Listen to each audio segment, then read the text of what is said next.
ഞങ്ങളെല്ലാം കമ്മ്യൂണിസ്റ്റുകാരാണ്. പക്ഷെ ഒരു വശത്ത് ബഗ്ബിഡാൻ്റെ ആത്മീയമായിട്ടുണ്ടാക്കിയ ഒരു പ്രസ്ഥാനമാണ്. നവോത്ഥാന നായകനായിരുന്നു. പ്രസ്ഥാനത്ത് ചേർന്നു. ഒഞ്ചിയത്ത് ഒരു ഭാഗത്ത് വിപ്ലവം നടന്നു. അതിൻ്റെ ബ്ലഡ് എന്തായാലും ഉണ്ടാവുമല്ലോ. പക്ഷേ ഇതിൽ ഇലക്ഷൻ വരെ പൊളിറ്റിക്സ് ബേസിലല്ല. ഇപ്പോഴും എല്ലാവരും കമ്മ്യൂണിസ്റ്റുകാരാണോ മെമ്പേഴ്സ്? എന്നാലും മെജോറിറ്റി അങ്ങനെയൊന്നുമില്ല. അതിപ്പോൾ എങ്ങനെയാണെന്ന് പറയില്ല. എല്ലാവരും ജോലി ചെയ്യുന്നുണ്ട്. ഞാൻ കമ്മ്യൂണിസ്റ്റുകാരനാണ്. പക്ഷേ ഇതിൻ്റെ ഉള്ളിൽ രാഷ്ട്രീയമൊന്നുമില്ല. അവിടെ രാഷ്ട്രീയം പറയലുമില്ല. ഒരാളോടും രാഷ്ട്രീയ പക്ഷഭേദം കാണിക്കാറുമില്ല. അതുകൊണ്ട് എല്ലാവരും ഇതിനെ അംഗീകരിക്കും. ഉമ്മൻചാണ്ടി സാർ 1000 കോടി രൂപയുടെ പ്രവൃത്തിയാണ്. എന്തുകൊണ്ടാണ് ഏറ്റവും കൂടുതൽ പ്രോജക്ട്സ് യുഡിഎഫിന്റെ സമയത്താണ് കിട്ടിയിട്ടുള്ളത്? അത് ഒരു പ്രവൃത്തി 30 മാസം കൊണ്ട് തീർക്കേണ്ടത് 16 മാസം കൊണ്ട് തീർത്ത് ക്വാളിറ്റിയിലും ടൈമിലും തീർത്തോ അദ്ദേഹത്തിന് അത്ഭുതമായിരുന്നു. അപ്പോൾ ഇലക്ഷൻ വരുന്നപ്പോഴത്തേക്ക് പുതിയ പ്രവൃത്തികളെല്ലാം സമയബന്ധമായി തീർക്കണം എന്നുള്ളതാണ് നേരിട്ട് തന്നത്. ഇത് ലോകത്ത് എവിടെയില്ലാത്തതാണ് നേരിട്ട് തരുന്നത്. അത് നമ്മളെ പെർഫോമൻസ് കൂടുതലായതുകൊണ്ട് തന്നെയാണ്. ഇപ്പം നിതിൻ ഗഡ്കരി സാറ് പറയുന്നത് എന്തുകൊണ്ടാണ് അദ്ദേഹത്തിന് അറിയാം. ഈ 22 പ്രവൃത്തിയും 30%, 50%, 60% അല്ലെങ്കിൽ 80% ആയിട്ടില്ല. ഞങ്ങൾ തീരാൻ പോകും. അതും ക്വാളിറ്റിയിലും ക്വാണ്ടിറ്റിയിലും കൃത്യമായി തീർക്കുന്നു. അപ്പോൾ രാജ്യത്തിന് അതിൻ്റെ ഗുണം എന്താണെന്നുള്ള നമുക്ക് മനസ്സിലായല്ലോ. ഇന്ന് ഉപയോഗിക്കേണ്ടത്, ഇന്ന് ചെയ്യേണ്ടത് നാളെ ചെയ്താൽ അല്ലെ 5 വർഷം ചെയ്താൽ എത്രയാണ് നഷ്ടം? ഡീസല്, പെട്രോള്, പിന്നെ ആൾക്കാരുടെ യാത്ര, കൃത്യസമയത്തിന് എത്തേണ്ട സമയത്ത് എത്തിയില്ലെങ്കിൽ ആ മാറ്റങ്ങൾ അതിൽ ഗവൺമെൻറ് വികസന പ്രവർത്തനത്തിലാണ് നമ്മൾ പങ്കാളിയാകുന്നത്. അപ്പോൾ സമയബന്ധമായി തീർത്തു കൊടുക്കുക. അപ്പം ഭരണഘടനാപരമായിട്ട് സാറിൻ്റെ മേലേക്ക് എന്താണോ അവകാശം അത് നമ്മൾ പിടിച്ചു വാങ്ങുന്നു. ഭരണഘടനയിൽ ഇല്ലാത്തതൊന്നും ചെയ്യാൻ പറ്റില്ല. അല്ലേ, മുൻ മുഖ്യമന്ത്രി ഉമ്മൻചാണ്ടി സാറുമായിട്ട് ഭയങ്കര അടുത്ത് ഇടപഴകിയിട്ടുള്ള ഒരാളാണ്. കൂടുതൽ ബന്ധമൊന്നുമില്ല. ഈ വർക്ക് ചെയ്തപ്പോൾ ഉണ്ടായിരുന്ന ബന്ധങ്ങൾ തന്നെ. പക്ഷെ അദ്ദേഹം നല്ല ഒരു എന്താ പറയുക, നമ്മളൊരു സ്ഥാപനം അങ്ങനെ ഇത്രയും കൃത്യമായി സത്യമായി നടക്കുന്നുണ്ടെന്ന് പറഞ്ഞപ്പോൾ തന്നെ അദ്ദേഹത്തിന് വലിയ സന്തോഷമുള്ളൊരു കാര്യമായിരുന്നു. അതുകൊണ്ടാണ് ആ വിശ്വാസം ഉണ്ടായിരുന്നുണ്ടെന്നാണ് 1000 കോടി രൂപേൻ്റെ പ്രവൃത്തി അദ്ദേഹം നേരിട്ട് ക്യാബിനറ്റിൽ വെച്ച് തന്നിട്ട് പോയത്. അങ്ങനെ എപ്പോഴും കണ്ടാലും നല്ല ബന്ധമായിരുന്നു. നല്ല സ്നേഹത്തിൽ പെരുമാറുകയും നല്ലതിനെ നല്ലതായിട്ട് കാണുകയും ചെയ്യുന്ന ഒരു മനുഷ്യനായിരുന്നു.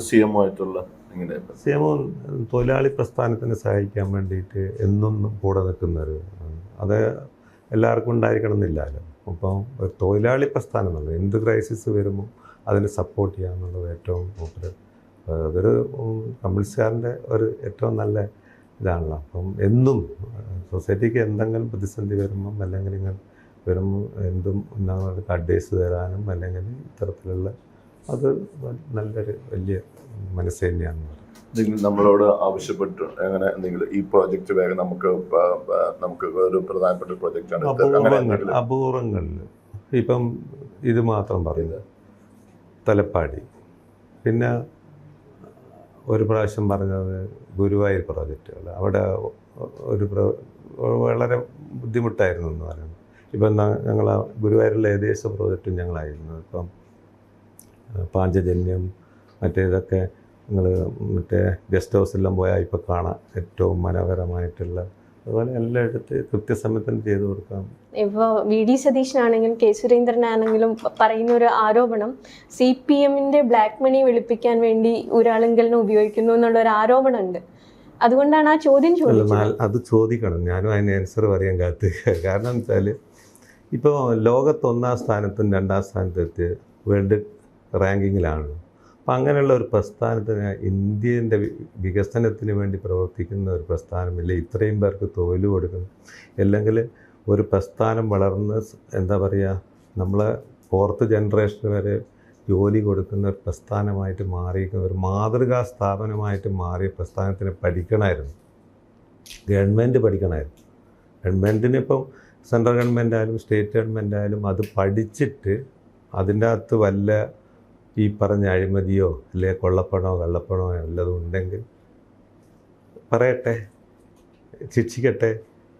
ഇത് ഗുരുദേവൻ സ്ഥാപിച്ച സ്ഥാപനമാണ്. അത് മൂല്യശോഷണമില്ലാതെ, അതിൻ്റെ ആശയങ്ങൾക്ക് മൂല്യശോഷണമില്ലാതെ കൊണ്ടുപോകുന്ന ഞാൻ ആദ്യം തുറന്ന് പറഞ്ഞതാ. അത് ആർക്കും വന്ന് പരിശോധിക്കാം. ഒരു പബ്ലിക് ഇതല്ലേ, ഒരു സഹകരണ സ്ഥാപനമല്ലേ, ആർക്കും വന്ന് പരിശോധിക്കാമല്ലോ. പരിശോധിച്ചിട്ടും കണ്ടിട്ടില്ലല്ലോ. പക്ഷേ ഇത് തന്നെയാണ് നമ്മളെ കേരളത്തിൻ്റെ വികസനത്തിന് ഏറ്റവും തടസ്സം. പഠിക്കാതെ പറയുന്നതുകൊണ്ടാണ്. പഠിച്ചിട്ട് പറയട്ടെ. പഠിച്ചു പറയുന്ന ആളാണ് വി.ഡി. സതീശൻ. ഞാൻ ആരും ഒരാളെ പേര് ഞാൻ പറയുന്നില്ല, ആരും പഠിച്ചിട്ട് പറയണം. പഠിക്കാതെ പറയുന്നപ്പം ഒരു പ്രസ്ഥാനം ഇത്രയും വളർന്നു വരുന്ന ഒരു പ്രസ്ഥാനം തന്നെ നമ്മൾ മാതൃകയാക്കേണ്ടത്, അല്ലെ അംഗീകരിച്ചില്ലെങ്കിലും എന്ത് വേണ്ട, ദുഷിക്കരുത്, അംഗീകരിക്കണ്ട.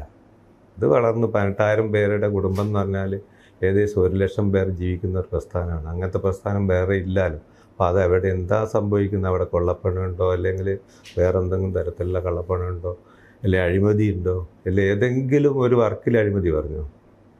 ഇപ്പം പാലാരിവട്ടം പാലം നമ്മൾ പുതുക്കി പണിതപ്പോൾ ചുരുങ്ങിയ സമയം കൊണ്ട് പണിത് കൊടുത്തല്ലോ.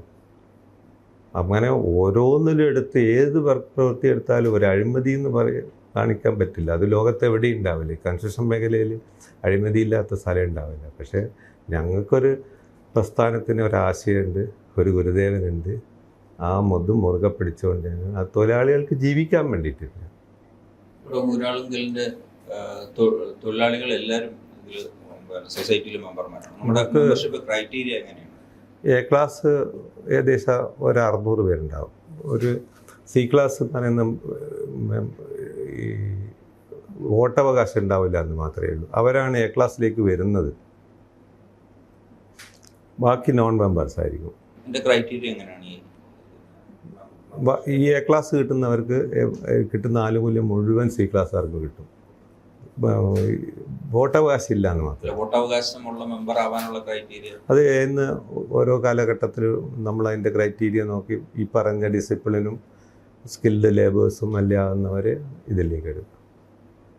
നമ്മൾ ഇതിനകത്ത് ഗവൺമെന്റ് അല്ലെങ്കിൽ ഏത് വർക്ക് എങ്ങനെയാണ് നമുക്ക് അത് ഗവൺമെന്റ് നമ്മൾ ടെൻഡറിലോട്ടിനെയും ഇപ്പം കോടതിൻ്റെ ഇതുള്ളതുകൊണ്ട് നോൺ PMC അല്ലെങ്കിൽ ക്രെഡിറ്റ് ഏജൻസി എന്നുള്ള വേറെ സൊസൈറ്റികളുണ്ടല്ലോ, അങ്ങനെ ടെൻഡർ വിളിച്ചിട്ടാണ് നമ്മൾ എടുക്കുന്നത്.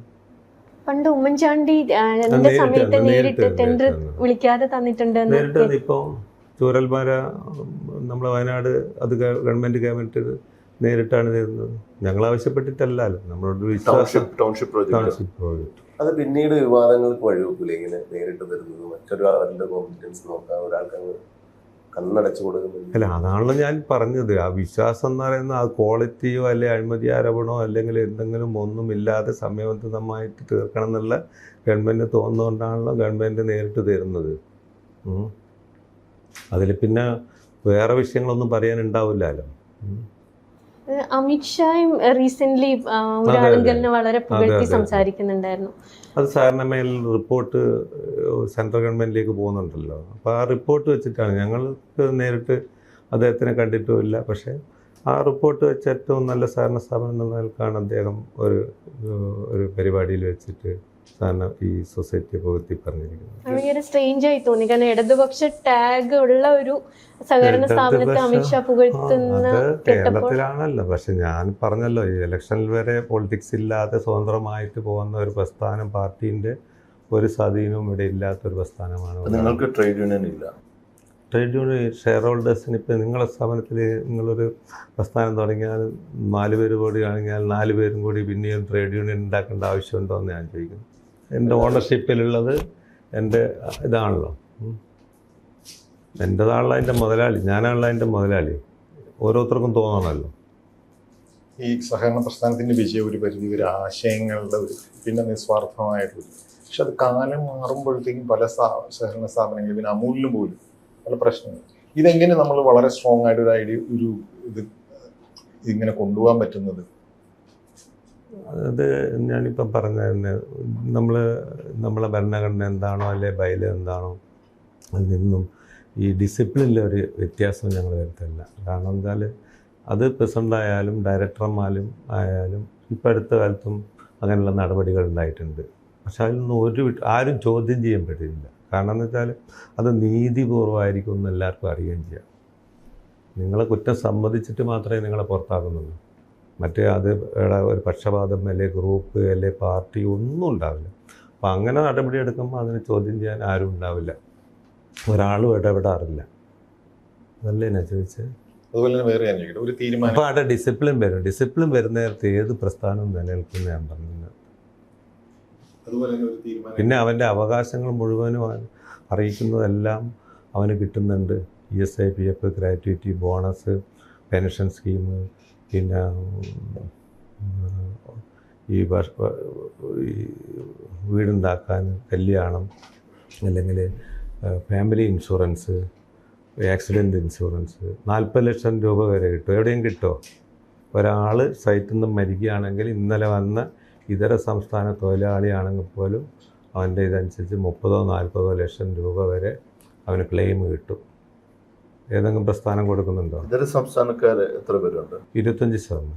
28% ഉണ്ടാവും വർക്കേഴ്സ്. വർക്കേഴ്സ്.